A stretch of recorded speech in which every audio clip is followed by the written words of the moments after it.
MGPA.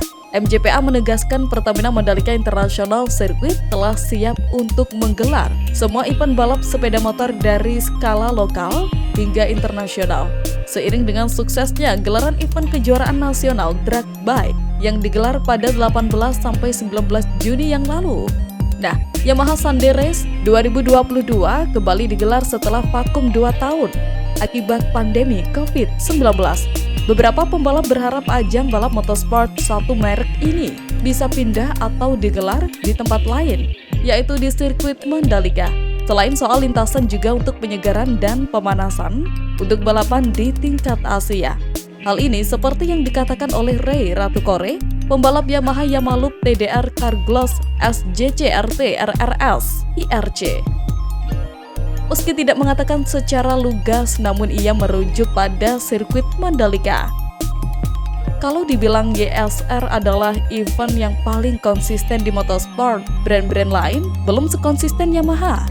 Kita berharap di suatu waktu pindah sirkuit. Jadi kalau dengan ini kita ada pemanasan buat balap Asia, katanya di sirkuit Sentul akhir pekan lalu. Adapun Galang Hendra Pratama yang pernah mencicipi persaingan di sirkuit-sirkuit Eropa dan musim ini turun di kejuaraan Asia Road Racing Championship kelas Super Sport 600 secara terang menyebut sirkuit Mandalika. Saya setuju saja kalau ada YSR di Mandalika sebab kualitas sirkuit menentukan kualitas pembalap, kata Galang. Sementara itu, Dani Hendra Purnama, manajer motorsport Yamaha Indonesia Motor Manufacturing, mengatakan jika tahun ini YSR 2022 akan digelar sebanyak 3 seri dan 1 ajang balap ketahanan di sirkuit Sentul. Soal apakah Yamaha tertarik membuat acara serupa di sirkuit Mandalika, Dani tidak berkomentar banyak. Sebab ada beberapa faktor yang dipertimbangkan jika menggelar balap di Mandalika. Untuk saat ini kita masih fokus di Sentul sebab masih banyak aspek kalau harus ke Mandalika. Soal kesiapan, belum juga kemampuan komunitas ke Mandalika bisa saja ikut tapi kuantitasnya belum jelas, kata Dani. Sirkuit Mandalika saat ini sudah siap digunakan untuk gelaran berbagai event baik nasional maupun internasional. Sebab sirkuit Mandalika memiliki fasilitas pendukung balapan yang lengkap.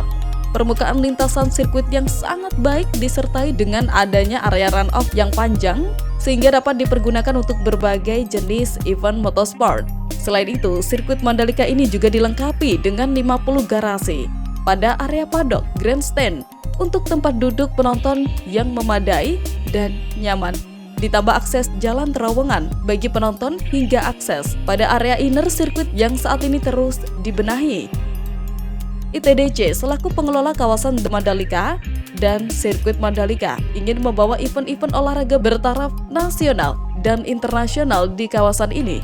Hal itu sesuai dengan positioning kawasan The Mandalika sebagai sport tourist destination yang tidak hanya fokus hanya pada aktivitas pariwisata saja.